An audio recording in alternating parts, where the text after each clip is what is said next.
All right, everybody, let's go ahead and get started. We want to respect your time and we appreciate everybody being here.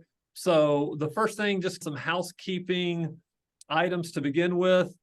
There's a Q&A panel. So if you look at your screen, you should see a Q&A. If you have any questions for any of us, not me when it comes to maintenance, but Matthew, Deb, or Trey, absolutely put your questions in there. We'll make sure we hit them. You can chat in the chat anything you want to as well. And then one other thing to remind you all, if you haven't subscribed to our podcast, which is undergoing a name change. So this next Monday will be the new name, the new music, everything. But right now you can find it as 300 to 3000 is the podcast, but the new name is the Evernest Property Management Show. So that's going to be rolling out next Monday. And anything else you'd add about that, Matthew? Yeah, we're also launching with some new music. And I don't know, we got a lot of feedback when we first started that the music was dumb. And no, we did not. That was your feedback. I've agreed. Gave the feedback. I wholeheartedly agree. And so Spencer sent me 3 songs and I told him which one I liked the best. And so we're going to have some all new music to go with our all new podcast. Actually, Spencer, remember with Matthew, it's always an audience of one. That's right. That's right. He was talking to himself. I speak for the people here. Spencer, the voices in your head. Those people, the voices in your head. There's a lot of dying to know what the music is. I can't wait to hear it next week. You'll hear it Monday morning. We'll drop our first episode. Probably something like Pitbull or 50 Cent. That's what Matthew chose. Yeah, things I like to listen to on Friday night at the club. All right, so we appreciate, again, everybody being here. We're about to introduce our guests, our special guest for this episode. We're going to be talking about all things maintenance, starting, growing, scaling your maintenance business. But before we do that, Matthew, I asked you this question last time at our last webinar. You didn't really give me the answer I was looking for, so I'm going to rephrase it at the beginning of this webinar. Tell people why we have a webinar series in the first place. Why in 2023 we decided, hey, let's do a monthly webinar for property managers. Yeah, so there's a few things that are going on here. Number one is we're very passionate about developing people personally and professionally. In fact, we talk about that as a team, and we're passionate about developing our team. And many of you who listen to our podcast or seen some of our webinars, we're very, very excited about helping people grow. As you can tell, Spencer is a great educator, great communicator. And so we just feel really passionate about helping property managers. So that's step one. The second piece is a little bit of a selfish piece. Let me take the second piece is we also think that it's important. I'll get to the selfish thing third, but we also think it's important just to elevate the industry. I think it's this industry is so new. There's so many, it's just like in the early innings of the industry. And so we just really feel if we can help, the rising tide raises all ships. And as we continue to professionalize the industry, it helps me, it helps Evernest for you to do a great job managing homes, because it's going to lead more and more people to use professional property management to manage their homes. And then the third thing, again, I told you I was going to get to the selfish thing, is we also buy businesses. And so if you want to just follow along for 1 and 2, that's fine. Like, we're very passionate about those 2 things. But we think one day that there will be folks that are part of our audience that want to sell their business. And so if that's ever you, we would love to talk to you about that. And part of this is we're also building relationships with those of you in the audience. So we're willing to give away all the secrets in exchange for that. You can either give us back nothing, or in exchange for that, maybe we have a phone conversation one day around buying your business. All right. Thank you for that. Perfect. That's what I was looking for. So why don't we kick it off, Matthew, when you and I were talking about the next webinar, which we will have a webinar in October. But when we were talking about the September webinar, you thought, hey, maintenance would be a great one. And we just were like, okay, who could we have on? We thought Trey, but you're the first person outside of Evernest that you thought of was Deb. So they weren't. The first person wasn't available. Neither was the second, third, down through the 10th. And so our 11th and available person was Deb. Crowd. I'm of course kidding. Listen, I think Deb ought to be introducing me because she has more of a cult following in the industry than I do.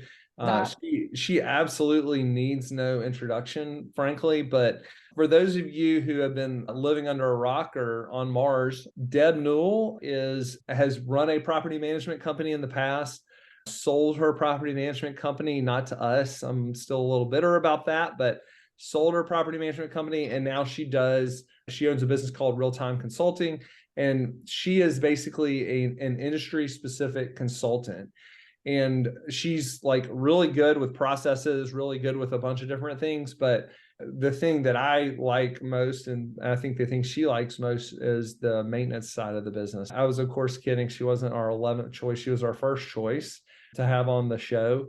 And so we're, Deb, excited that you're here and really pumped to learn from you. Thank you for having me. Appreciate it. Tough crowd, but yes, thank you. Yeah, there's Deb's website in the chat if anybody wants to check her website out. And then also want to introduce It's actually a property management consulting services. It's long, but you forgot the services part. She'll pop that in there. And then actually, never mind. You're right. Never mind, we got it right. She probably copied and pasted, Deb, from your website. So those of you who don't know, Trey Griffin is our VP of Property Services. So all he does is eat, breathe, maintenance, and renovations all day. And no better guy to have here than Trey to tell everybody how Evernest gets it done. So Trey, thanks for pulling away from cracking the whip around maintenance and coming to tell everybody about it. I think I needed to get pulled away. This was really good timing. I was about to say, you were introducing him and you said he eats, drinks, breathes it, and he had a scowl on his face. And I said, you can tell he lives in the maintenance world. It's a tough world. Good point. It's a tough world. All right, let's kick this off again, everyone. If you have specific questions, let's go ahead and get them in the Q&A box. I've got a couple of polls that I'm going to drop in here as we go along, just to keep it interactive. But Matthew, I thought we'd kick it off. Really, the first question that I was thinking about is like when a property manager is thinking or considering maintenance, like how do they know when it's time and what are the main considerations? And I was just thinking, you may want to pass this off to Deb or whatever, but I was just thinking about you because when I knew you, when you started Evernest in 2008, you didn't have any clients really for the most part, but you didn't have a maintenance department. And so I think you and I probably even used some of the same guys. We had John and Blake for a while. We would send to different properties to do handyman work. It took them forever to do it too. Yeah, it took them forever. If you ever met them out there, they would talk your head off. But what are the considerations that as a property management company is growing, like when do they need to think about, hey, it could be time for a maintenance department? Or a handyman or whatever it is. Look, many of you, if you heard our last podcast, you probably heard about this, but I stumbled across maintenance. The whole idea was I was very focused on getting more control. Those of you who know me probably can't believe that. But one of the challenges I was having was I had a bunch of third-party vendors, but none of them, I didn't have enough business and that they were like willing to commit resources and prioritize the things that were important to me. And so when I first stumbled across having my own maintenance business, it really was all about taking back control and giving my residents a good experience. And I felt like if that was outside of my control, and this is one of the things I've learned as I've scaled my business, anything that becomes outside of my control, a lot of times like third parties can't scale quite as fast as you can. And frankly, you don't have the visibility into what's going on with that third party. And so you might think they're scaling, and then all of a sudden you find out that they can't scale. And so when we brought maintenance in-house, it was really all about resident experience and me controlling getting the major things done that needed to get done fast. And Deb, would you? Yeah, I was going to ask Deb. Go ahead. Yeah. So I'm going to say ditto to that because I think control is the first piece that you want to capture when you're doing this. So I started off in maintenance. That's where I started, and then I fell into property management. I had my own maintenance company, and I started off doing renovations and flipping homes myself. But I think what people like to hear is the metric of when do I either bring in maintenance in-house, either have a handyman, like Matthew said, or even start our own maintenance department or a company. I think when you get into the company piece, that opens up a lot more opportunities, but there is a lot more risk to that as well, and more overhead. What we found was that when you get it's not really how many doors you have. I really measure it on how much work you're doing. So work orders generating, how many work orders you're generating, how many turnovers you may have, because a property management company in Kansas City is going to operate very differently than one in Vermont or Washington State or even California. And they could have the same number and then Kansas City have a reason to have a full maintenance company.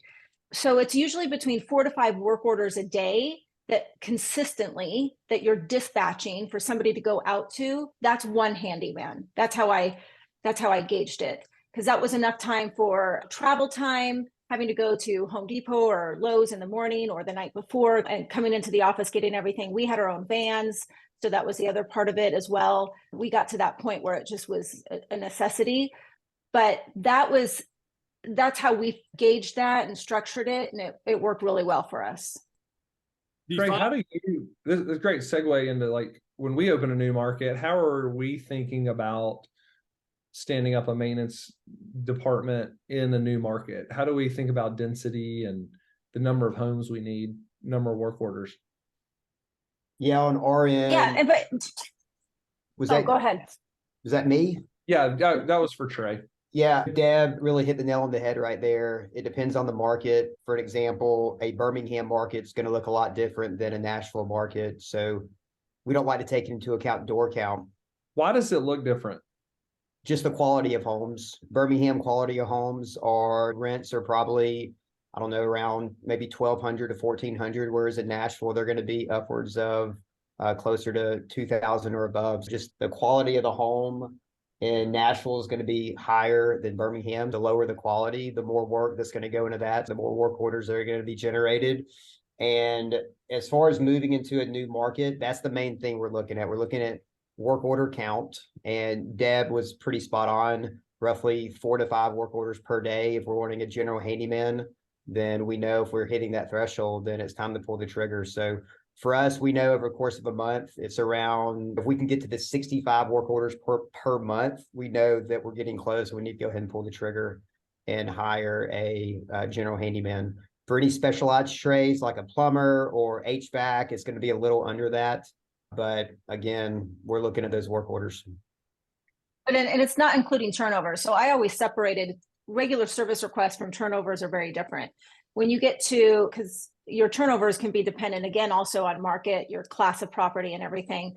But if you get to a lot of turnovers, I have clients that have 30 plus turnovers a month because of door count size. That changes the dynamics as well. And then so you may have maintenance coordinators that are just make ready coordinators that are working with project managers that are just focused on those turnovers and managing those timelines, because not 2 turnovers are the same. You're going to have a quick turn because the tenant maybe took care of the property relatively easy. And so you go in, you do your walkthrough and realize that it might just be a quick 3-day turn. And then you can get that back on the market or get it rented out. And then you have a longer term just based off of maybe the size of the property, or it just requires a little bit more love. And then a trash property, which could take up to 2 weeks or longer. Deb, what do you think is there like a fear or the hurdle that an owner has to get through or get over to move from like just outsourcing, even if they're having 4 work orders a day?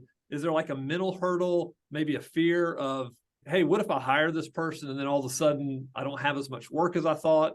Is there something that they have to think about, like a mindset shift that you see owners go through? You mean owners of PMCs? Yeah. Yeah, there's a fear of maintenance in general. I think there's just a stigma in general about maintenance. It's just the fear of the unknown. And you don't have to know maintenance really to jump in and figure it out. We're all very smart.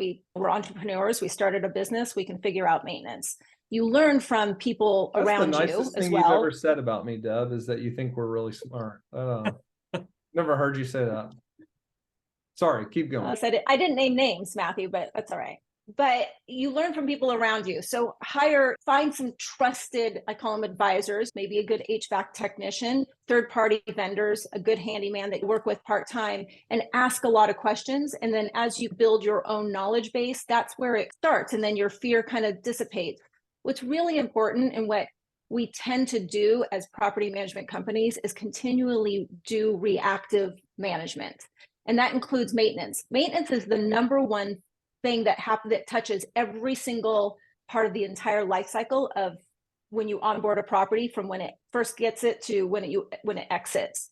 And knowing that, you need to look at how we can proactively think through solutions. When a work order comes in, learn about it, troubleshoot it, dispatch it, figure it out, but also start building this so that we can reach out to owners when routine maintenance comes in. But to go back to your question, Spencer, also when you don't feel like you have enough work, you don't have four work orders coming in today, you still got mid-lease walkthroughs that you can keep somebody busy with. You've got maybe have them start doing your move in and move out walkthroughs, mid-lease walkthroughs, doing some preventative things. Think of some programs that could actually bring in some revenue. One of my clients, we introduced the idea of thinking through an HVAC tune-up that you do every fall, and how much would that bring in? And those are things that we can do, and that not only does it bring in more revenue, but it does keep your person busy. And then just compliance stuff that you can go around and see, looking at exteriors, doing some just routine spot checking. The more you do and can offer owners as a service, the more they buy into that you're this one-stop shop that can do it all, which also goes back to one of the questions Peter had in the very beginning. When you have an in-house maintenance and an owner that says, can you give me another estimate? That seems too high. Depending on your setup, we never bid against our own company. So we never offered a second estimate, but I have had clients say, sure, I'll do a second estimate for a cost. So again, you can bring in some revenue, but the more cater to an owner who's asking for 2 or 3 estimates, they already don't trust you. So we have to build that relationship of trust first, because having more estimates will piss off your vendors because they're not getting the work. And so you don't want to tire them out because you need them. So how can you mitigate that and build that relationship of trust first, so that the owner just says, yep, that sounds great, let's go for it. Yeah, that's been my experience, Peter. Just piggybacking on what Deb said. If you ask vendors to go out and give estimates and you're not giving them work, then they're going to quit doing that. It just doesn't make sense for them to consistently do that. And I think explaining that to the owner and saying, look, we watch our prices. I'm confident I'm giving you a tremendous value for what you're buying. And you can go test us against other people. But if I consistently test us against other people, then those folks are never going to do work for me, and they're just going to quit answering my calls. I think owners generally understand that when you have those conversations. Yeah, I remember we had a team leader in Chattanooga at one point, and he was great at selling the work to his owners, because he would call them if he had a larger estimate, and he would just say, hey, Mr. and Ms. Owner, here's the estimate. Let me go ahead and tell you, we can get on this right now, and we can go ahead and knock it out. And like, you can go, if you want to go and take this and get other estimates, you can. You're going to waste probably a couple of weeks of figuring this thing out, but we have people that can start tomorrow. So if you give me the go ahead, we'll go ahead and start. And that was, Matt sold a ton of rehabs and worked that way. Yep. I'm on a mission when I work with clients, I want to look at property management differently and look at this more as asset management. If we look at it differently and come to the table proactively, then owners will appreciate what we're doing, and the answer becomes yes, that much faster. So we're proactively coming to them every quarter. We're giving them a review of their account. How many work orders did they have? What kind of maintenance was going on? How did the accounts receivable go? Where's the move out coming up? How does that look? If we can get to that point, then it changes the whole dynamics of how we do property management entirely. And that includes maintenance. Agreed. All right. You want me to take a couple of these questions here? We have several. Yeah, go ahead. Keep asking everybody. Let's go ahead and get Kurt's question. How do you recommend structuring the maintenance business legally? Is it part of Evernest corporate structure or separate entity? Also, what are the insurance considerations? Anything in addition to general liability? Yeah, Kurt, not an attorney. I did tell my wife I was gonna be an attorney. That's why she married me, and then I became a property manager. I consider it one of the greatest bait and switches. But listen, we run our whole maintenance business underneath the Evernest like corporate structure. Like it's not a separate company. We did break it out at one point and ran it as a separate company. Our experience with that, especially the smaller you are, is it's just an administrative burden on the business to basically post transactions 2 and 3 times. So we would post it in our maintenance business, and then we would send an invoice to Evernest, and then we would post it in Evernest, and then we would have to, you can imagine for every one transaction, you're just doing multiple entries. And we run everything under the same brand. We want our maintenance business to be a value add to our owners. And so far in 12 or 13 years of doing this, every single one of our owners, I shouldn't say every single one, that's a pretty broad statement, but most of our owners do see it as a value add. And listen, my experience is it is a value add to them, because here's how they should think about it is, number one, if I take care of the resident, which I have more control of when I have more control of maintenance, then that resident is going to stay longer. The owner's biggest expense is not the water heater you have to replace. The owner's biggest expense is when that resident moves out, rent stops coming in, and then there's a lot of deferred maintenance that needs to be taken care of on the house to get that house rent ready. It's absolutely a keeping the resident happy. That keeps the owner happy. The way you make money, the way our clients make money in this business is to keep residents in their house long term. So it's a huge benefit to them. And then the last thing is it's a benefit to us. We make money doing it. But one of the great things is we can provide a tremendous value to our clients. They don't have to pay as much as if they opened the phone book and called a plumbing vendor or whatever, because we don't have all the extra additional expenses. And one of the ways to do that is not to have separate transactions that you're posting for the same transaction. From an insurance standpoint, all of that falls under our same general liability coverage. The trucks that are out there are obviously insured as well. But again, urge you to double check that with your insurance company and your attorney. Awesome. Trey. Oh, I think that's if you have it under the same building. If you have it a separate company, that's a completely different thing. So you have more insurance, you have general liability, you have workers' comp if you have your own employees.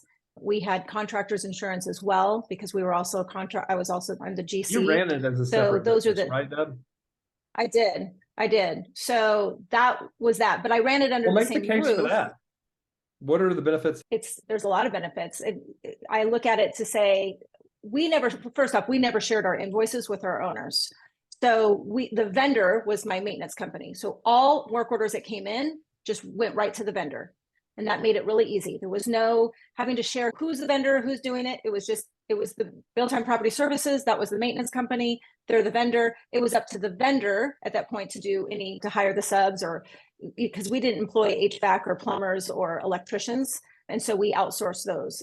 But we had those arrangements outside of the property management company. So it made for an easy conversation. And then it also made it so we didn't have to provide multiple bids or anything like that. We also had it written into our contract that all work orders were going to be worked on by our maintenance company. So we disclosed all of that up front. You can mark things up. There's definitely a bigger profit margin that you can build into that. We didn't share invoices. It's not like I'm going to McDonald's and I'm asking them for an invoice for the pickles and the cheese that go into the cheeseburger. They're just giving me the cheeseburger and the receipt for it. It's the same thing. I just gave, here's the invoice. Labor and material was all wrapped up into one. It was whatever we have to put it at. To Matthew's point, yes, we did share that with the property management company, who in turn would bill that to the owner. Remind me the last time you went to McDonald's. Yeah, long time. The one thing the quick analogy I could think of. I'm kidding. I got it. She was making a point, everybody, but all I could think was Deb hasn't been to McDonald's in decades. They have great coffee, to be fair to McDonald's. Sure. I've been to McDonald's. Yeah. Thinking about this question, I'm looking at this, Trey. Why don't you answer this? Deb, you can absolutely answer as well. I'm just thinking about when you've got a maintenance team or maybe a couple of handy men or women or people out there working in the field, you have an office staff, like our property managers work out of the office, and you're building team and culture. How do you do it? How do you train them? And how do you make them a part of the culture when they tend to be separate from the office. I know that we struggled, Matthew, with that for some time, just because they would be gone all day and you'd rarely ever see them. Even though I think maybe when you started, you had them come to the office every single morning and you would see them and you'd be giving them kind of their instructions or whatever. But I'd be curious, Trey, your thoughts on that. Yeah, it's a great question and something we're continuing to work with, because we have a lot of markets where we're not at the size where we can have multiple techs. It may just be one technician. And from that standpoint, being candid, it is harder to bring them into the culture. And the market leader, that's what we call the individuals that are just running the markets. Think of those as like general managers. So the market leader, it's their responsibility to ensure that we're having weekly maintenance tech level 10. So if you follow the EOS structure, which we do, we have level 10 meetings, and we want to bring the techs into the meeting. So they're at the office once a week. And the goal right there is to not only get some work done and have an effective meeting, but it's also a great chance for that tech to be around the office staff and build those relationships. Honestly, when we have a team of technicians, great example is Birmingham. We've got 5 technicians in our Birmingham market, and they are so tight with one another that is actually helping the culture. And so they've got internal challenges with each other to really encourage each other to work 40 hours a week, because that's the goal. We preach it all the time, work 40, bill 38. It's a consistent theme within our property services department, but they're actually challenging each other. When they find out that one of their coworkers is not going to get those 40 hours, they're reaching out to them saying, hey, what can we do to help you? Hey, you're down 2 hours. We got to get on track. They actually have that internal competition, which is actually helping the culture and the camaraderie between the two of them. But it can be a challenge if you only have one technician in a market. It's easier when you're working with multiple. Yeah, I think it's really important for everybody, especially if you don't have in-house maintenance technicians, to understand what the actual problem is that you just gave a fantastic answer to. The issue is your maintenance technicians can be your biggest advocates, or they can be the biggest detractors on your culture.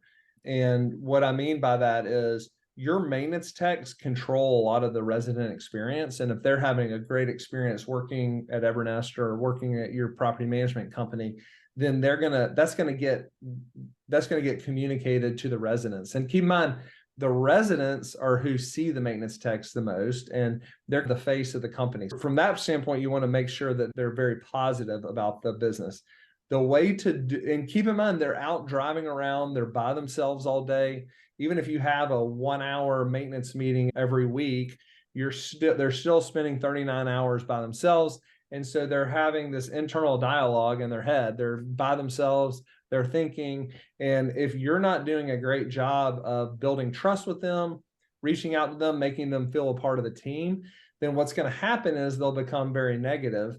And when they come very negative, it's hard to get, and I'm sure we'll hit on this, it's hard to get them to what we call work 40, bill 38, which is all about utilization. It's making sure that they're billing the work, that they're working enough hours, and that they're billing that work.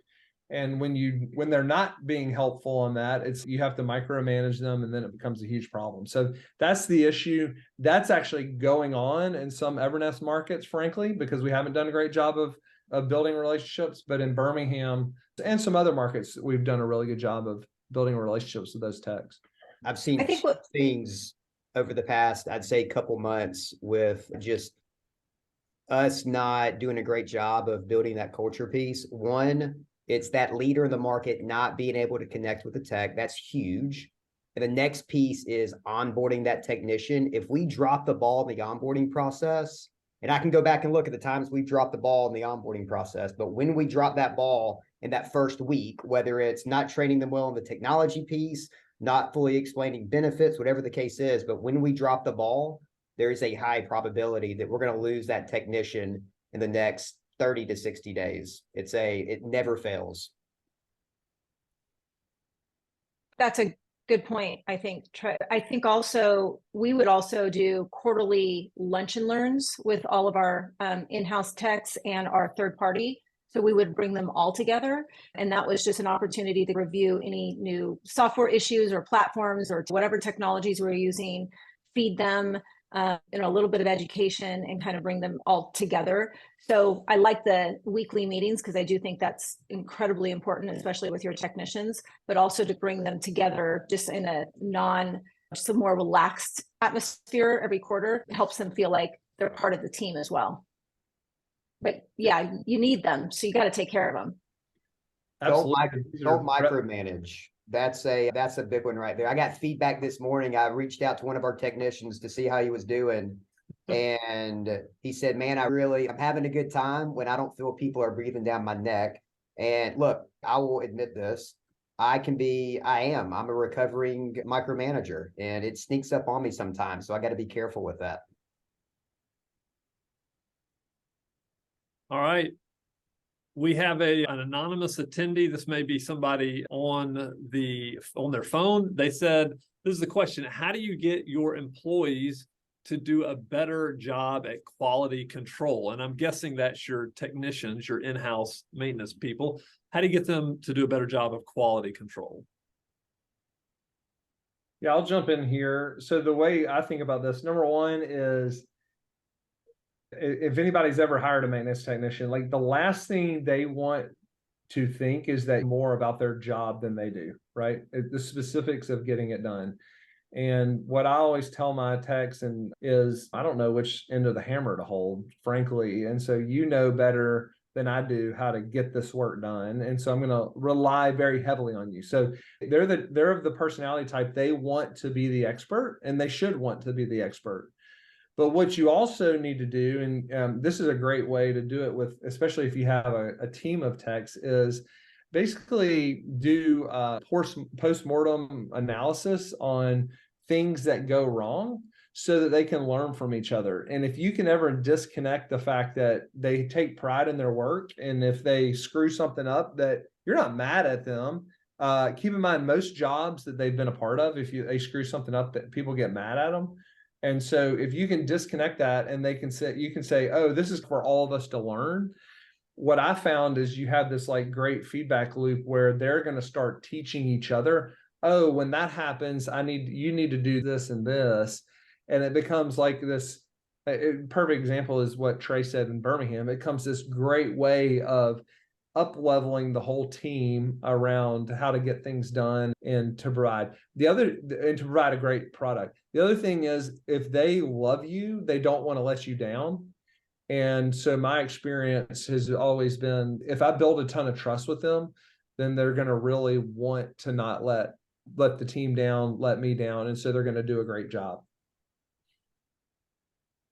I actually really like the concept that Deb threw out there, having the lunch and learns, bringing techs and the vendors on board. I think that would really be good for any kind of quality control.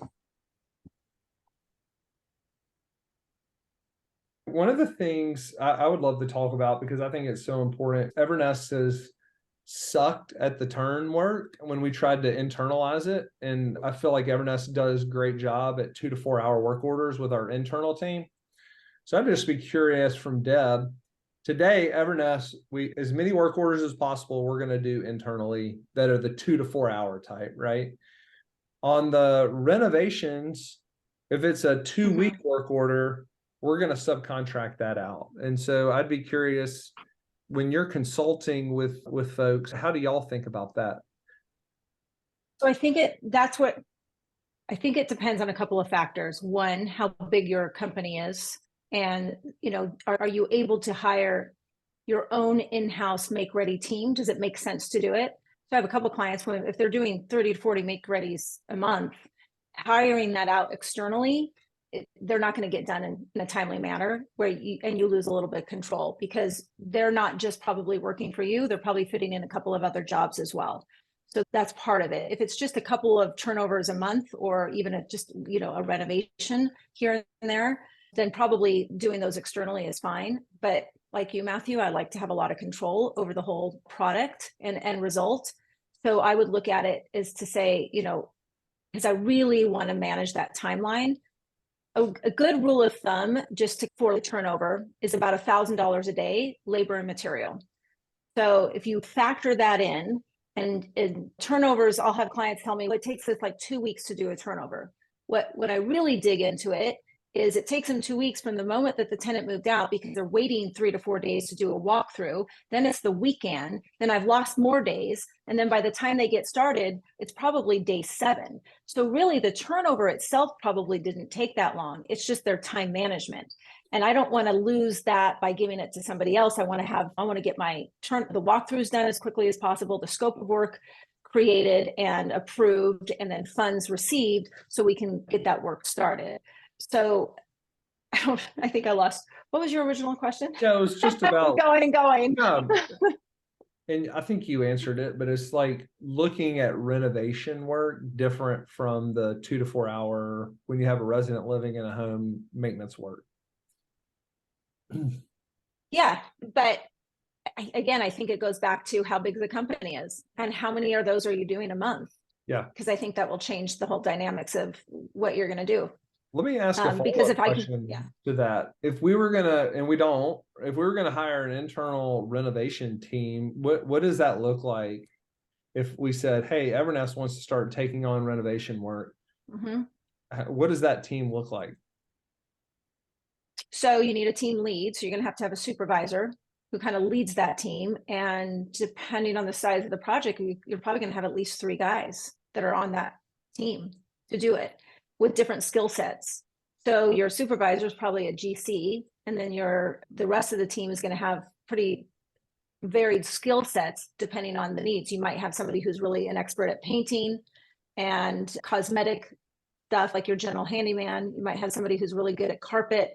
It's depending on what they're doing. I think you want to bring in some of those that you can quickly turn these properties around. A lot of times for good renovations, you're doing countertops, you're doing carpet or flooring, LVP or whatever it is. You're doing painting, some drywall repair, maybe some plumbing. So things that don't require trade specific that you're going to bring in some specialists in for. And so you've seen people successfully handle internally the reno. Mm-hmm. Yeah, I have a client now in Austin that does it really well. Two clients down there that do it very well. Hey, Deb, what would be the main function of that supervisor? If you're having it just with one crew, he's the guy who has all the knowledge essentially and can direct on the scope of work and know the details of what needs to be done and really manage the timeline. Who else is going to manage the timeline? That's going to be the most important. So how long is that project going to take? And what is the expected cost? If there's any hiccups, which happen, right? A can of worms that are going to happen. He's got to be the person who's going to relay that information, maybe not to the owner, but maybe to somebody on your property management team that's communicating. Maybe it's the property manager. Because at the same time, I'm trying to control the communication to the owner as well. There should really have just one point of contact. I don't really want my maintenance team communicating with the owner. That just opens up its own can of worms. So we try to have everything funnel through the property manager, who for us was that main point of contact in communicating with the owner. And then that gets them involved as well to know how the scope of work is doing, the timeline, when is the property going to be ready, and it keeps that communication channel open. Got it. That's great. Trey, I'd be curious, just building on one of our previous questions, as we continue to add from we start with the general handyman. Talk about what are the specialized services that we hire internally as we get to scale in a market. Yeah, there's 3 you can look at. You can look at HVAC, you can look at plumbing, you can look at electrical. The electrical trades are, I'm not going to say impossible because nothing's impossible, but it's very difficult for us to find electricians. So the main focus is HVAC and plumbing, and yeah, that's the gist of it right there. Nothing special. And what I've found too is that plumbing is probably, other than just general work, plumbing's your number one work order.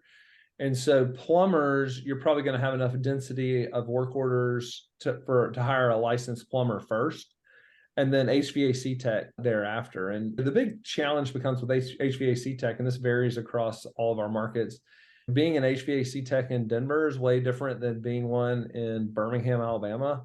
or Atlanta, or even being one in Detroit is way different than being one in Nashville. And making sure that you're very intentional, like the winter and the summer will drive a lot of that work. But making sure that you're very intentional with their time in the low seasons, meaning fall and spring, when people don't have their air conditioner or heat on. And so if you're going to hire an HVAC tech, you need to be super intentional with it. My experience has also been because people are out and about seasonally in the spring and fall, they're just outside more. They're not at the house. They're not flushing toilets. They're not stuck inside and punching holes in walls, that you get just less work orders, generally speaking, in the spring and fall. And so as you hire your own maintenance team, being very intentional about what they do with their time, saving things like external work that can wait a month or two to the spring or fall, where when it's 72 degrees and you would want to be outside working. So part of owning a maintenance business is also being intentional and strategic with all their time. One thing that we have found, I think right now we're hiring, I think the number's up to 13 or 14 technicians. This is a mixture of general handymen, HVAC, and plumbers. And of any of the trades, not counting electrical, but between HVAC and plumbing, it has been incredibly hard for us to find plumbers. And we were looking for one for probably 3 or 4 months in Richmond, finally found one, and he's crushing it, knock on wood. It hasn't been that hard finding HVAC techs, but it has been insanely difficult to find plumbers. Deb, do you hear that, just how hard it is to find plumbers right now? You actually said it earlier, electricians are harder to find. Plumbers are probably the second hardest to find. HVAC, there's around every corner pretty much. Good plumbers who actually know what they're doing is probably the trick there. If you can find a journeyman in training or somebody apprenticing, probably the right word, that is actually very beneficial because they want work, and that would actually be who I would target. Let's be honest, like, who wants to be a plumber and deal with all that all day? We used to have a plumber that would come to the office, and my rule was, I'm not shaking your hand if you come to the office towards the end of the day. That's just a rule. If you want to show up here first thing in the morning, I will absolutely shake your hand, but I'm not shaking your hand at the end of the day. And he just couldn't believe that. For those of you who know me, I was just absolutely not going to get near him. Matthew's a germaphobe if you don't know him. I was just Were you on that Delta flight? I was going to say that, literally hashtag germaphobe. Were you on that Delta flight recently? Oh my gosh. All right, because we hit this, I'm going to hit this question real quick live. Brad wanted to know, how many properties or work orders per tech? So they said work orders per tech is about 5 to 6. The way I used to always think about it, and this was really in your tertiary markets, like your Birminghams, your Chattanoogas, your Little Rocks, which is where I am today, but about 300 homes is where I started thinking about hiring a general handyman, maybe as you move north of 200, but I might be willing to do some other things with that handyman just to make it like at least break even. But then 300 homes is general handyman, about 500 is how I would think about a plumber, and then 700 to 800 is how I thought about HVAC technicians. When you get to a place like Atlanta, those numbers, you can throw them out the window, because having 800 homes all over Metro Atlanta is basically like a drop in the bucket in Metro Atlanta, and there's just way too much windshield time. So a lot of it has to do with the market and the level of density you have in that market. Yeah, great. So Brad had another one. Are you using maintenance techs for inspections or a separate inspector? Yeah, so we actually have a separate inspector. We have basic home inspectors that are doing inspections of properties. We'll probably talk about this later, but we want our technicians doing billable work. We want them focused on billable time. And if we have them doing inspections, obviously that's not billable. So we call them property management technicians that are inspecting properties. Deb, I'd love to hear what you see out there, or what you used to do. I think it's a mix. It's interesting because I've seen both. And what we did is we had somebody who was a field agent that just did inspections. But I think to Matthew's point, it really just depends on your market. You may have a handyman who downtime, okay, now I'm just going to have them do inspections. But to that point, I also really want them just out doing work. So I don't want them doing it forever, but it might be a fillable until I can get to that point, because that's going to really be a door count thing now at that before I can justify hiring somebody to do inspections. And when you do get to that point, I will tell you that college students or those who are looking maybe to get into real estate or something, those kids are actually, I mean, first off, they're extremely tech savvy. They want to be in the like out driving around, listening to their music and doing stuff, and they can get through an inspection pretty quickly when you lay it out just right. They're the people who those are who I like target to hire. Like, they're great. They go through and they get those inspections. They are not dawdling. It doesn't take them an hour and a half.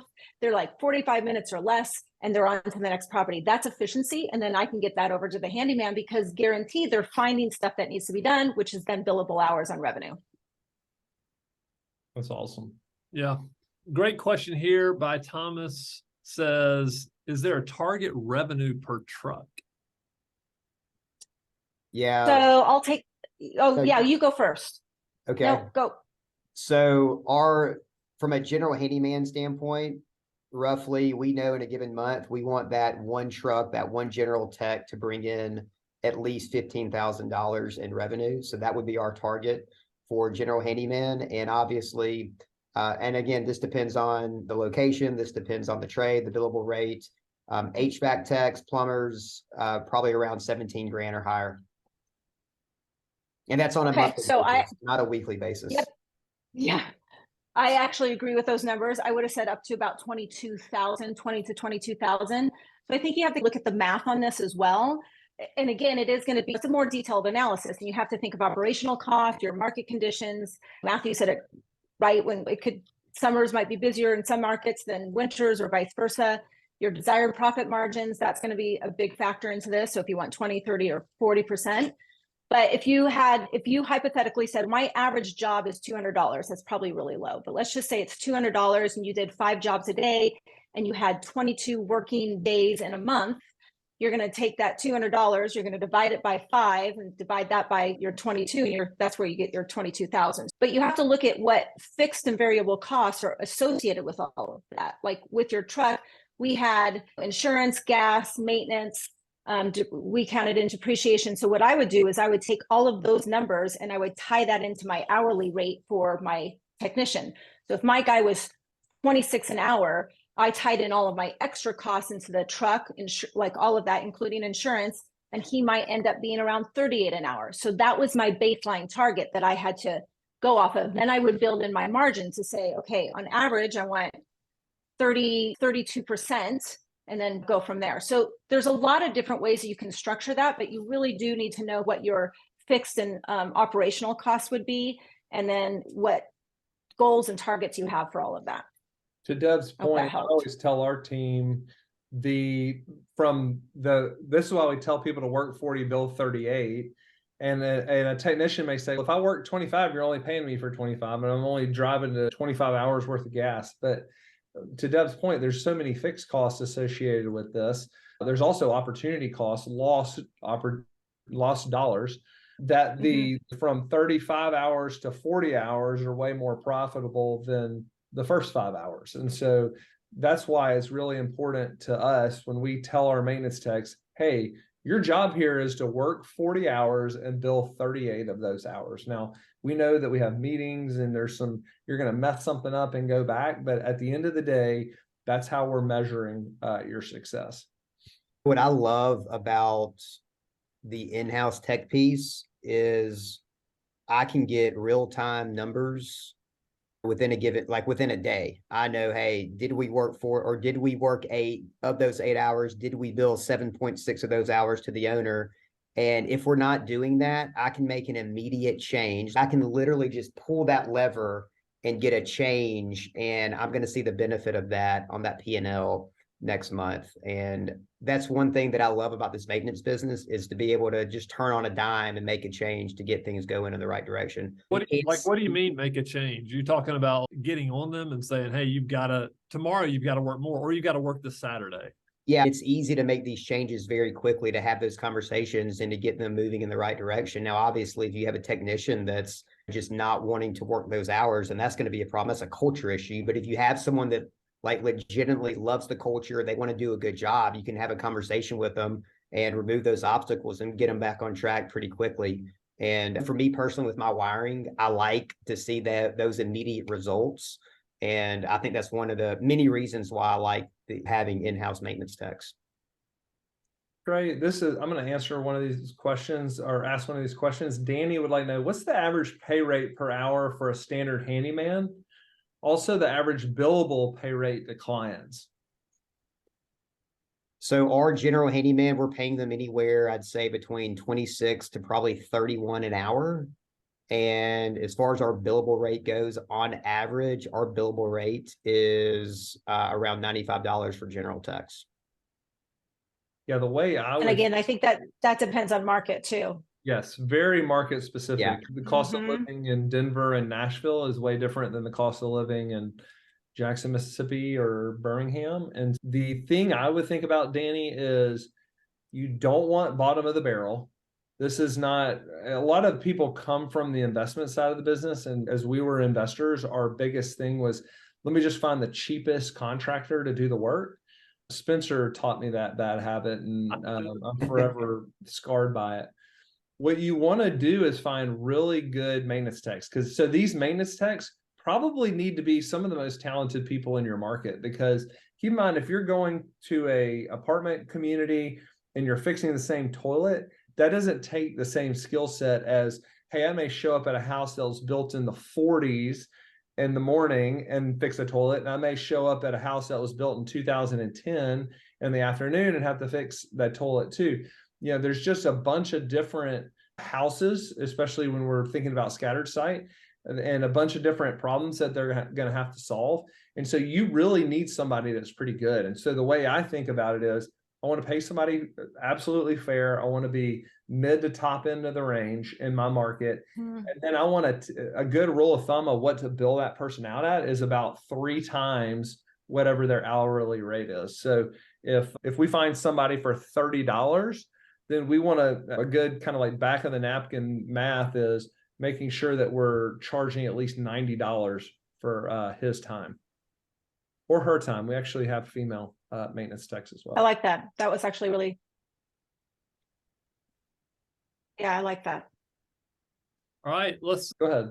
Let's ask this question here. Sean says, do you have a dedicated landscaping team? Do you prefer to let your tenants to select your mower to maintain the yard in a reasonable shape? In Texas, the biggest cost for us so far is to redo the yard sod if the tenant did not handle the yard correctly.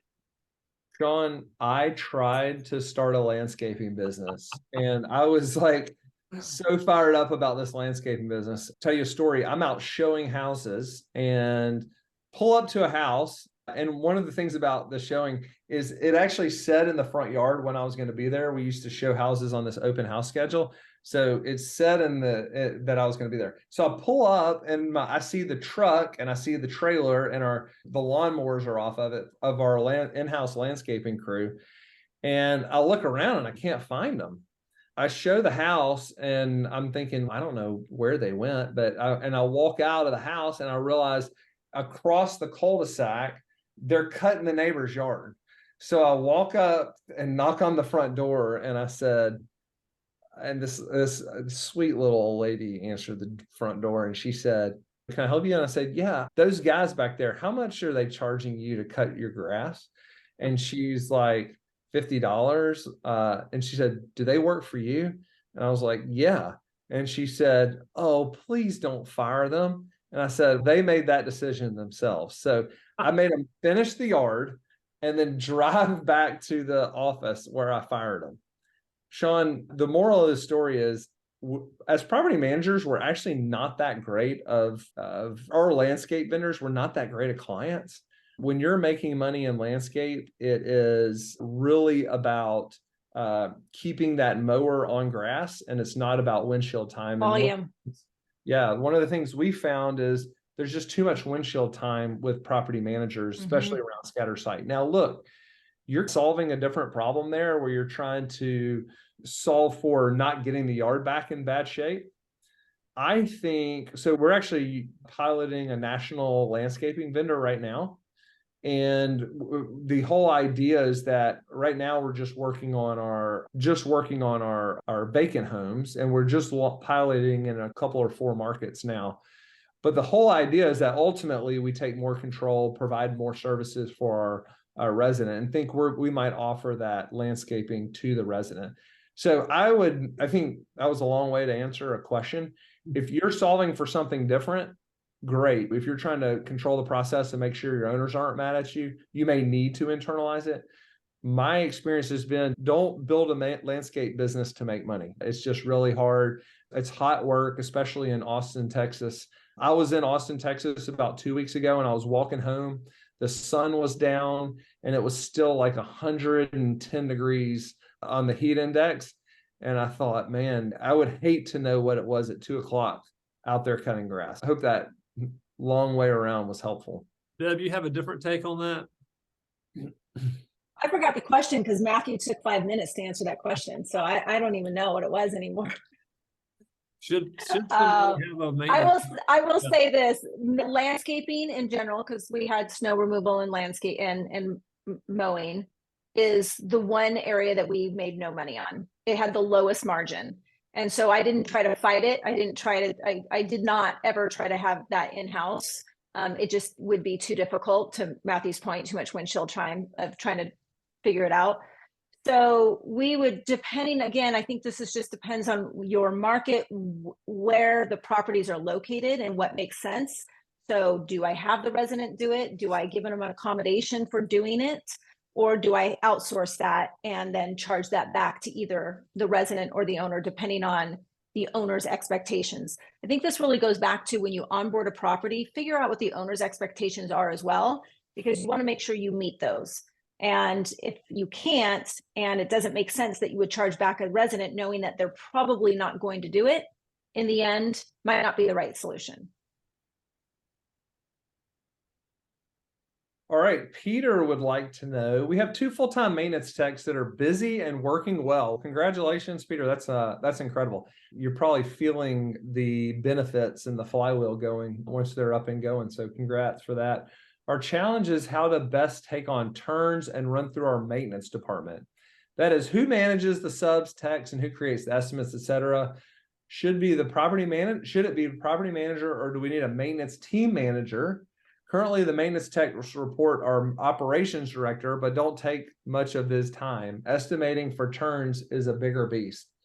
Trey, we're actually having this conversation internally. Peter, if it makes you feel any better, we've managed to get to where we are and we still don't completely know this answer. But what is our latest thinking on this, Trey? Yeah, Peter, Matthew's reading this and I'm laughing because this is turned into definitely a hot topic here at Evernest right now, especially within the operational and property services side of the business. So the way that we do this, we have a renovation pipeline, and inside of this renovation pipeline, we actually have, I believe it is 9 statuses or 9 different checkpoints. You can call it choke points as well, because we know an assembly line is going to have choke points. And inside of this renovation pipeline, each status or each bucket, whatever you want to call it, has someone that's really owning that status. And so when we go out and do property inspections, whether it's a turn or we're onboarding a new property, the operational component or the property managers, we call it a property management technician. They're actually managed by property managers. They're the ones that are conducting this inspection. And then from there, it flows back and forth between property managers. It flows back to property services, back to property managers. So it's back and forth. And towards the end of the process, once the work starts, it's fully in the hands of the property services team. And so it's fully in the hands of what we would call a renovation coordinator. And the real hot button issue right now is who should really own this entire process, because the property services team is saying, hey, this is our process. We're responsible for this. So we should be the ones owning this entire process. And the property management team is saying it's actually our owners. We have to be there to take care of the owners and give them the right guidance. So we should also be a part of this process. So long story short, I don't have an answer for you. If you really pin me down, you don't really have to pin me down very hard. But I'm going to say the renovation, the entire renovation pipeline, the assembly line of the renovation, it should be in the court of maintenance. And we would bring property managers in. I've got my vision. I've got it on paper of how I think this should flow. We would bring property managers into the conversation because we need the context, especially if it's a turn of what's happened to the property from the past year, 2, 3, however many years they've been a part of our process. But me specifically, I think that this is a property services and maintenance component. So I can't give you a straight answer. If you didn't notice, he's grandstanding. He's on the soapbox. Yeah, I got Matthew right here. So yeah, I'm 100% grandstanding. Deb, what are your thoughts on that? Deb, this is So that's funny because I'm doing this exact same thing with a client right now in Washington who has probably, close to 1,800 units or so. So same scenario, and he has his own maintenance company who owns it. So I firmly believe that in the end, to what you're saying, the property manager owns the asset. They're the one, owners hire the property management company to manage the asset. How we do it internally is how we do it internally. But they're the ones who are speaking to the owners who have to be responsible for what happens to the property. Somebody's going to go out, if a renovation needs to be done, a bigger rehab from a churn has to happen. That scope of work is created. It's run by this is where I agree, collaboration between maintenance and property management has to happen. Property manager needs to be aware. They're also running a little bit on the timeline saying, I really need this property at this time because we've got somebody interested or whatever. And so they're helping to drive some of that. And again, depending on what it is you're doing, if it's a renovation from a tenant issue or just in general, how are we going to get funded for that? So that's why you need them on board. Then it goes over maintenance. Maintenance is maintenance. They're executing the work that we've agreed upon collectively. They go out and do the work.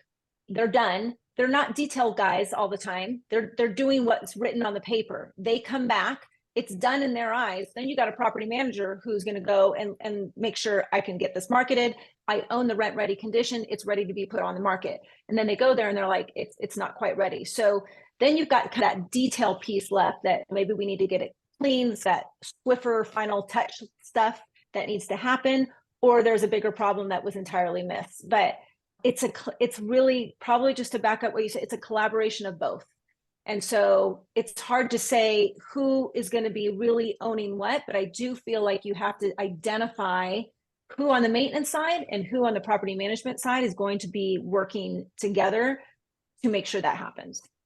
The only thing I'll say about this is, and it's basically summing up what Trey and Deb both said, is there ought to be a natural, healthy tension between maintenance, if you have a maintenance business, and like making money, and property management, where the property manager is focused on servicing the client and getting them a good deal, and the maintenance team is focused on making money for the maintenance business. So when you get that healthy tension in your organization, then you've hit it right. Deb, you were jumping ahead here and trying to type an answer, but I think it's a great question for the whole crew here. How do you hire the right handyman in general if you don't know which end of the hammer to grab? How do I know? Can you see my answer? No, I can't see it. It just says you're typing. You can tell I'm typing. Yeah. Got it. I was jumping ahead. Sorry. So answer that question for everybody, because fine. Those of us I'll answer for everybody. Yeah. So here's a good way to do this is to test them. So give them a work order, give them 2 work orders, pay them for the day. Give them some direction. Don't give them all the directions, because I'm looking and testing for critical thinking skills, right? Because what you sometimes read on paper, what they say they can do in an interview isn't always exactly what is executed. So I'm looking for how much detail do they put into it? Are they finding extra things that weren't maybe on the work order? If it's a work order that a tenant's there, are they give them some basic instructions? Don't communicate with the tenant, but go in and get the work done. Or if it's an empty unit, and then see how long it takes them. See, because that's going to be a big one. If it takes them 2 hours, are some things coachable and trainable that I can work with them on, or did they just miss the mark entirely? And they didn't even see it. They just did it as fast as they could. They did a sloppy job and things like that. So test before you buy, right? That's great. Great feedback. The other thing we've done is if you already have a maintenance tech that you really trust, sticking them on a truck with that person for a week will tell you all you need to know. And they'll come back and say, that guy don't know what he's doing, or that guy knows exactly what he's doing. And so they will sniff that out pretty quickly. That's good. But if you don't have that, if this is your first one, Yep. you got to kiss a couple of frogs before you find the right one. Oh, Trey, this one's for you. Ben. I just made this one live. Sorry. Yeah, way to go. You're screwing up my mojo here. So Brandon, we're going to jump to you. Discuss billable hours versus actual hours and discuss book pricing for billable hours. So I think we hit this, the back of the napkin, 3 times, whatever you're hiring that handyman for. Again, would make sure you're not being cheap. My experience has been that these handymen need to be definitely more skilled than your traditional multifamily on-site maintenance techs. Next one is Ben. What process or software do you use to track maintenance techs and bill their time to the right projects? Deb, why don't you start with this and then we'll. Why'd you throw that one at me? You're smiling. It's funny that we had this problem, and we were software techs maintenance technicians were literally showing up day one, and we were like, hey, do you have an iPhone? Will you download these 5 or 6 apps? You're going to have to be essentially a software tech and a maintenance tech at the same time to understand if you're doing your time, you're going to do it over here. If you're doing billing, work orders are over here. It was just a mess. And so we actually went out and fixed I think, but again, this is going to be the size of the operation, because if you're just 1,000 units or less, a lot of people are using products that is platforms that we see at trade shows today, whether it be everything from Property Mail to Lesson to something else. So I think you have to just really, what's your end goal with it to figure that out? Because remember, if you're looking at having something that also does billing, that might eliminate some options for you. If you're looking at tracking them with GPS and timesheets and things like that's going to be something different. There's a myriad of different platforms out there. And you're going to test again before you buy and find out which is the best solution. To Matthew's point, these guys they might still have a flip phone. Figure out what's going to work the best. Some people are old school and they're like, can I write this on a piece of paper or can I write it on the work order? And I'll start and stop. Size of operation, if you're just 100 doors, 200 doors, that might work for a minute because it might not be affordable for you to dive into some big software platform. Yep, totally agree. To solve this, just again, to tell you the rest of the story, we actually wrote our own software. And that was the first thing that we wrote, was when we started internalizing our software, was our maintenance technician platform. And we basically took those six softwares down to one in our software system open. So I feel for you. What we used to do probably up until 1,000 was like Property Meld into AppFolio. We run AppFolio, and we were able to manage the work orders out of AppFolio. Roll says Salesforce. Yeah, I mean, look, Salesforce is a pretty robust system. It's not what we built. We built our own proprietary, like ground up technology. But I do know that a lot of folks are using Salesforce effectively, and we actually use it in our brokerage business. All right, what are the triggers that tell you it's worth hiring internal techs versus just using outside vendors, outside of just having control and potentially increasing the resident experience? If you're looking at margins, what is a good obtainable? Okay, so let's take that first question. What are the triggers that makes it worth hiring internal? I think we hit that in the very beginning. I think it has to do with work order count, how busy your maintenance team is, how stressful your team is, what are those pain points, and hitting those pain points. If you're literally executing 4 to 5 work orders a day that you're dispatching, and this is however many days in a year consistently, you need to start internalizing some things and bringing in some of that profit margin. That's how I look at it. That's great. And if you're looking at margins, what is a good obtainable EBITDA goal for internal and external? So EBITDA is basically just a measure of like contribution margin or profitability of that one tech. Do you, Matthew, actually look at a maintenance revenue when you're evaluating a company though, and actually look at EBITDA on the maintenance side of it though? Do I look at EBITDA on the maintenance side of it? No, I look at revenue and work orders to see what it would be if Everdesk was doing it. So no, I don't look at the EBITDA. I don't know who this was, but I don't know anybody. When I do a lot of valuations for companies as well, I don't, and those I work with don't also look at EBITDA for maintenance. Well, and I think some don't even look at the revenue of maintenance, because maintenance again is not, depending on who's purchasing you, it's not something that everybody is good at or wants to pursue. And I think what this person is asking, and I'm happy to tackle it, is what should we expect the profitability on a maintenance technician to be? And so again, good back of the napkin is, let's say I found that technician for 30 and billing them out at 90 3 times. 90. What I have found is the margin should be about 33%. Like, I pay the tech the first third, I pay all the overhead and expenses the next third, and then that gross margin should be in the third. Now, look, that is super back of the napkin, but that has remained fairly consistent as we've grown the business. Now, it depends if your tech screws up a bunch of stuff and he's got to go back and fix a bunch of things. Obviously, that can differ. And there is a time in the effort to be fully transparent where, and this goes back to, I think, Ben's question, one of the big challenges that we had is with maintenance techs buying materials. And it wasn't fraud, but it was, they were out buying things and then forgetting to charge them to a project or forgetting to charge them to a job. And there's all sorts of ways to tie it. I know there's Home Depot and you can put a work order in there. What I can tell you is we literally lost money on materials for a long period of time. And our new system basically forces them to tie every receipt to a project. So that no longer happens. But point being is that as this thing grows, it can get out of hand in a bunch of different ways. And so just making sure that you're on it and making sure that you are keeping up with because you can imagine if you go out and buy $100,000 in material and you only bill $80,000 to a client, you can lose a lot of money fast that way.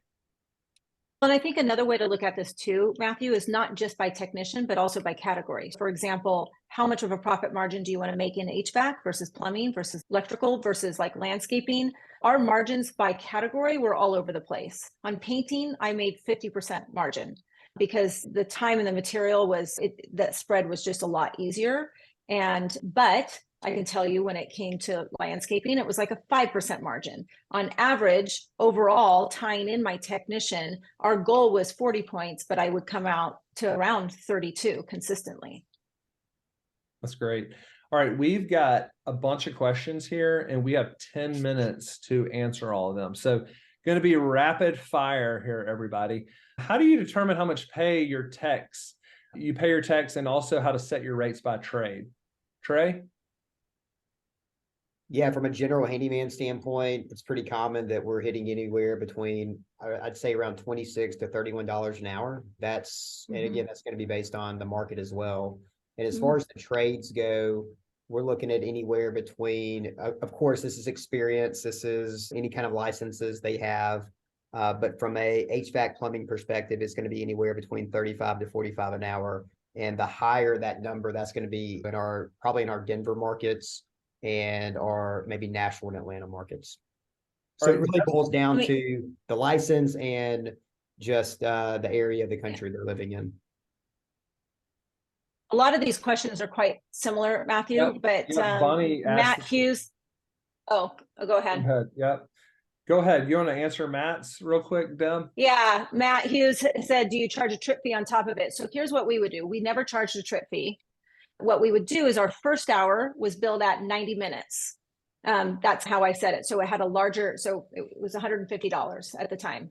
$150 for 90 minutes because I did a time study to say, how long does a work order actually take? So you want to look at that too, is to say, how much time is it going to take from drive time to get there? What owners don't like is when you start nickeling and diming and charging for drive time and everything. So you need to calculate all of that as best you can on average, how much does it take to get to a property? 20, 30 minutes. with traffic, and then how much is it going to take to get to the next property. So that's how we did it. That's great. Let's hit the next question. What technology are you using to track their billable hours versus their clocked hours, Trey? I know we're using Open, which is our software today, but what did we use before Open? Yeah, in the past we used ClockShark and good old spreadsheets. And let me tell you, it was an absolute nightmare. But in the past, it was a mixture of spreadsheets and ClockShark. Raul, like a clarifying question to me. When you mean charge $90 for a maintenance tech's time, do you mean charge the owner 3x the hourly billable rate of the tech? Yes. Correct. When I hire a technician, if I hired a technician for $33, I would try to charge him out at least $99. If I hired him at 25, again, it's just a good rule of thumb, back of the napkin. Also, how much do you pay per inspection? How much do you pay per inspection? I do not know the answer. Trey? When you say inspection, just like an annual property inspection? Yes. I guess. Yeah, that's going to be $149 per inspection. That you charge the owner or that you pay your technician? I feel like he's That would asking charge how much the you owner. pay. We would pay our technician by the hour and charge the owner a Okay. All right. price. Yeah. What about subsidizing handyman work orders by having them on lawn maintenance for smaller companies under 150 doors? Justin, like certainly you can do something like that. Again, I'm the cat that sat down on the hot stove. I'm not going to sit down on any stove anymore as it pertains to lawn maintenance. What I would say is there's other things that they can do, like doing property reports and writing up move outs. There's other things that's probably better skill set. And it's really hard to find a great maintenance technician that's willing to go cut grass because a lot of them see that as being beneath them. But look, yeah, you can certainly fill their time with other things. It's just, I wouldn't prioritize lawn maintenance that way. What is the recommended number of units one tech can handle? Again, very much considered density in a market. But what I said is in a tertiary market, 300 units for a general handyman, 500 units for a plumber, and 800 units for a HVAC tech. We already answered this, the software to track tech's time. All right, Jeff would like to know, we're at just over 300 properties and getting an average of 30 work orders a month. Our PM is getting overwhelmed with coordinating. When you guys hired that first tech, did you have him handle the coordinating in addition to being a tech? We're debating whether we should just hire a coordinator until we get to that 65 work order baseline. We still have technicians coordinating their time. Trey, Yeah. our techs are setting up that time? Yeah, so we have a team, we call it billing coordinators, where they're sending the work to the technician, and the technician is scheduling their days themselves. I've gone back and forth on, hey, do we need someone handling dispatching? How much more efficient would we be if we actually had someone in each market or maybe in a region handling dispatching? But as of right now, our technicians are setting their own schedules. I look at it on the size of the company. I mean, if you look at an HVAC company, they all have dispatchers that schedule their technicians for them. So it's really is smart to have, again, this is control. I want to control where my technicians are. So I'm going to hire a coordinator that's going to manage where they're scheduled to help them out so that they are more efficient. Brandon would like to know, can you recommend a software to track tech's time for billing, invoicing, and looking for something that can help with scheduling, tracking time, and invoicing? Everything. Brandon, we never found this software. That's why we use 5 or 6 different softwares to make it happen. If you find it, let us know because there are other people out there. There is a house call Pro or something like that. There's that, it does a majority of what he's asking on that. Not House probably Call all Pro. of it. Yeah. Awesome. Is that specific to property management? Yeah. Yes. I think so. A lot of property management companies use it. I don't think it is made for the industry. I think it's for general maintenance. That's probably a better way of saying it. Property Meld, you can use Property Meld, but it doesn't do the billing piece. So if that's what you're looking for in addition to that, and the invoicing, to have a separate invoice created, it's the only thing it doesn't do. Since we are a webinar of the people, we are going to stay here and answer all these questions. I know we talked about it being an hour and a half, but If you need to jet, we are recording this and will go out and email to everybody. Do you typically require techs to have their own tools? Great question. We should have hit on this. Great, Jason, great job. How do you manage the management of tools? You want me to answer that? So we had our, and I'll ahead. start and I'm gonna let you. Yeah. We had our own trucks and we had our own inventory. So I did buy all the tools. Now, if they want to subsidize with their own tools, I'm totally fine with that. But I didn't want to ever have the discussion of, well, I broke a tool and this is how much it costs or anything like that. So I just said, we'll have all of it. So we inventoried all of it. And and we had somebody that would, a project manager kind of review all of that stuff every month, but that's how we managed it. So our techs are using their own tools. After 60 days, we actually give them a tool allowance. I think that tool allowance, like that. Don't quote me on this. It's either like, I know it's at least $300, and then they get that same allowance in 12 months. So they get that allowance again. So every year they get a tool allowance. For some reason, I got 300. And they keep those, and they get to keep those tools. Yeah, Right? they get to keep them. Yeah, Yeah, that's it's just for the their wear benefit and of, tear. Got it. that's just a benefit of Got it. onboarding, of getting good technicians. It's giving them that tool allowance. They really like that, along with other benefits that we offer. When is it appropriate for techs to start and stop their billable time? When they start driving to the job, when they actually get to the job? To work 40, bill 38 seems really tight when taking into account a meeting or two plus drive time each week. Yeah, so the way that we have this structured, that billable time begins once they hit the driveway, and it ends when they leave the driveway. It is the 40-38. It can be difficult, but I'm going to brag on our techs in Birmingham. We got 5 technicians in Birmingham. We give a quarterly bonus for whoever averages 40-38 over a 90-day span. And these guys have hit bonus, I want to say 4 straight quarters. So That's a great KPI.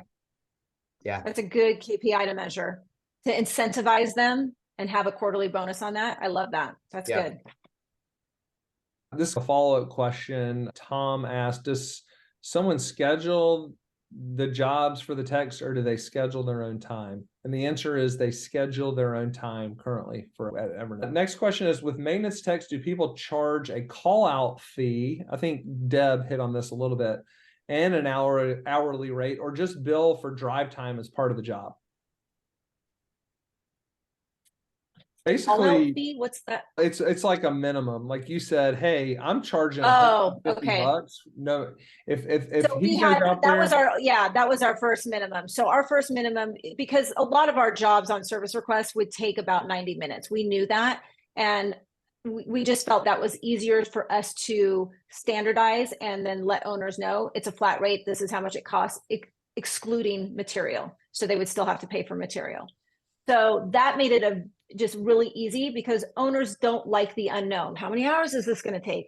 Are you charging me for all this? So we tried to solve that as much as possible. And if we couldn't solve the problem in 90 minutes, then we were on the phone with the owner to let them know what was going on. and we do the same thing. I'm loving this 90-minute thing. I actually slacked Trey on the side and said, hey, it was well worth what we're paying Deb to be on the show. I'll send my bill. I'm going to double that when I get it to you again. Alberto is, and this kind of factors into that same question. How do you factor in the price, transit time, and time at the store? Time at the store is a variable. The transit time, though, should be accounted for in that first 90 minutes, kind of like the base trip charge. And keep in mind, Matthew, to actually piggyback really quick off of that, if you have coordinators helping you manage where your guys are going, help them route you as well. So remember, my business was in the Twin Cities, which made it pretty easy. St. Paul, Minneapolis. So on days we would be in Minneapolis and certain markets there, and then others it was St. Paul and submarkets. If you can do that and track then you can route them, then you have a general idea on how much time that's going to take. And then, but I will say the variable is how much time they take at the store. Do people still live in Minneapolis? It's so cold there. No, we all moved. I know. That's why I moved. Got it. Okay, great. Brandon would like to know, great question here. How do you hold the techs accountable? Are you using book times to set expectations, or are you just billing per hour regardless of the time taken? How do we hold them accountable? I think What was In other Yeah, words, what do you how do, do you Trey? know if they're giving the owner a fair Mhm. job? Got it. It may take one tech 5 hours to install a water heater, but another tech 3 hours. Go ahead, Deb. Well, this is why I have the coordinators involved, because then I know exactly where those technicians are.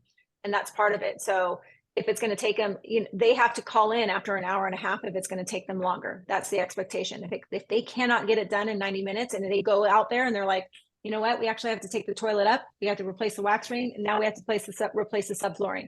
That's different.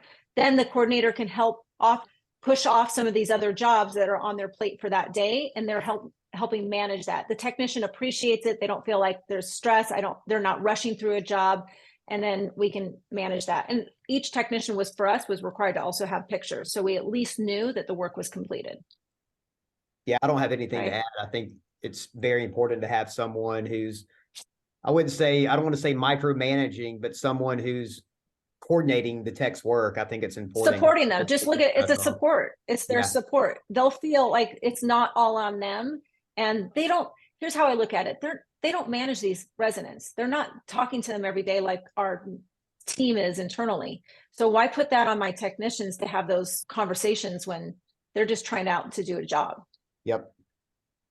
So before we finish with these last 3 questions, just want to, as people are dropping off, because we're like over our time here, want to make sure that everybody knows, if you like this webinar, number 1, we're going to email it to you. So just know that. Number 2 is we have more webinars at evernest.co/webinar or webinars. We were smart enough to do it both the webinar and with the S. And the idea is that we've recorded these and we do one every month. So we have things like buying a business. We have things like marketing and sales, and we have another one. But they're not as fun as this. This is the most fun. This is by far the best one. So keep your expectations low on anything other than this one. And also we're going to have a webinar next month, September, October. The first Thursday of every month, we do a webinar, same bat time, same bat channel, 3 p.m. Central. Depending on how good we feel about it, it may go an hour, it may go an hour and a half, it may go 2 hours. We don't know what the subject is. Spencer and I didn't talk about it before this. So if any of y'all have a subject and want to pop it in the chat while we're answering these last few questions, we'd love to do that, and we'll push that out to everybody on our mailing list. All right, Danny, how much do you suggest to charge for a second quote for reno, as you suggested earlier? This is you, Deb. Do I suggest? No.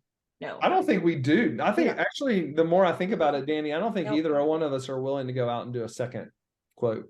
On renovation. What is it going to solve? A second quote? Honestly, I'm looking at it that way. If you guys, Just to prove unless you missed the mark on the first one, maybe go correct the first one. Love it. Raul would like to know, I'm technically taking over my mother's business. Raul, congratulations. There's not a lot of people that grew up in property management and want to stay in property management. Most of us fell here on accident, but glad you're intentionally doing this. And my mother isn't charging the 33% margin. Great time for you to step in and help out, let alone not charging inspections and 90-minute flat fee. This has been just send us 10%, Raul, for this hour and a half you spent with us. How do I convince the owners that this is a new system since they grandfathered under the 8% rent per month fee? Oh yeah. So we've bought businesses in the past that from really cheap owners. And so this is just something you've got to be really careful. The first thing I would say, Raul, is when you in-house and in-source a lot of these things, like hiring your own maintenance technicians, it's easy for you to charge a margin because whoever you're hiring out is already making a margin. So if you call Roto-Rooter or whatever, and they're making that margin, all you're doing is keeping that margin. The other thing I would start doing, and I know Trey and Deb probably have some suggestions, but Deb talked about being the contractor and not letting them see invoices. And so I would think about when you're doing renovations to basically say, hey, I'm contracting this out to a bunch of people. this is and you're contracting it to multiple vendors to get that work done. But this is the total price it is to get that done. And you can fit a margin in there for managing that work. Anything you would add, Deb or Trey? I would say it's state specific. So if some states say that you can do so much work for $1,500 up, maybe up to a couple thousand without a license. And then if you hit a certain threshold, then you have to have a GC license. But make sure that if you can operate without a GC license, that's fine. But if you have to have a GC license to build in margin, then get a GC license. Raul, If I can do it, you can do it. He says there's $1,000 limit in Vegas, and that can mean a bunch of Yeah. different things in Vegas, actually. Yeah, that's not very much in the grand scheme of it. $1,000 right now. I mean, your turnovers are going to cost more than 1,000, so you need to go get your license. Eric would like to know, what is work 40 hours and bill 38, and what's the philosophy of it? Eric, what we try to do is make a very cheeky, catchy way for our maintenance techs to focus on what we call internally utilization and realization, really. And so I can say, hey, we want a high utilization rate to our technicians, or I can tell them something that they really understand, which is, I need you to work 40 every week, and I need you to bill 38 of those 40 hours out to owners. And so it's just a way for us to focus on utilization. All right, last question here is, do you provide property keys to tenants, or do techs schedule with residents? I answered that actually in the chat as well. What we would do, yeah, so what we would do is and it was Aaron had asked it in there as well, but what we would have a lockbox, like a master lock, the one with the little windows we would have that mounted at every single property. We never gave the combination to the tenants. It was strictly only for maintenance. The more I can eliminate them coming into the office, but we did have a copy of the keys in the office, a copy of the keys in that lockbox, because that was the one that could handle the weather the best. And that was then we can control maintenance, knowing who is in the lockbox or not. All right, Spencer, this is your cue to wrap us up. All right, everybody, that is it. Last thing, we had Alberto add some potential. He snuck it in there. He did, which is great. We've done one on KPIs. So go to evernest.co/webinars. We have a whole KPI webinar. I think it was a webinar, wasn't it, Matthew? No, it was a podcast. But we could do a webinar on that. PM organization as you grow. Check out our webinar we did with Peter Lohman, all about processes. I think you'll enjoy that one. We talk about scale, and then property management softwares. That would be pretty good. We had a technology one, but I think doing one on software would be great. All right, everybody, that's it. And we've got one last, Mark Byers. Last one, Matthew. You go get an insurance broker. That's what I did. Just find an insurance broker. They're super easy to find, but find one that will actually shop it for you, because don't go to your State Farm or your Allstate. You may end up there, but you're probably going to get to a Travelers or a Hiscox or somebody like that. Definitely go shop that. Workers' comp is very state specific and want to go. All right, everybody. Thanks so much. October 5th, the next webinar. So we'll see you then. We'll send out information. And thanks, Deb, for being here. We really appreciate you being here. So much fun. Thanks, Deb. You were awesome. And Trey, you're pretty good. You were pretty good too. Appreciate y'all. Deb, great to beforehand. Yeah. Yeah. Nice to meet you as well. See y'all.